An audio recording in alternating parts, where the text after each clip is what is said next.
रसिक मित्र हो, नमस्कार. मी आज आपणासमोर माझी कविता सादर करीत आहे. कवितेचं नाव आहे डंका. करुणी आपल्या बुद्धीचा वापर, डंका वाजवा रे चारी लोकात. त्यासाठी करावा लागेल अभ्यास, टाकावा लागेल आळस झटकून. सातत्य चिकाटी व बुद्धीला खाद्य द्यावं लागेल, येईल सावध टप्प्यात.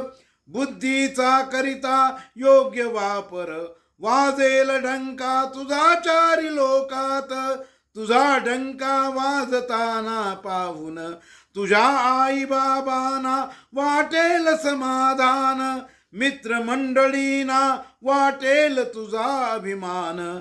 पण मित्रा दूर राहा अहंकारापासून, मिळाली तुला यशाची जीवनी किनार. त्यासाठी एकदा तरी मान देवाचे आभार. वाजत राहील तुझा डंका चारी लोकात. ही माझी कविता आपणाला आवडली असेलच. ही माझी कविता आपण प्रसारित करा. त्याचप्रमाणे माझं चॅनल अद्याप सबस्क्राईब केलं नसेल तर ते आपण सबस्क्राईब करावं ही विनंती. आपला सदैव कृपाभिलाषी सुनील जोशी.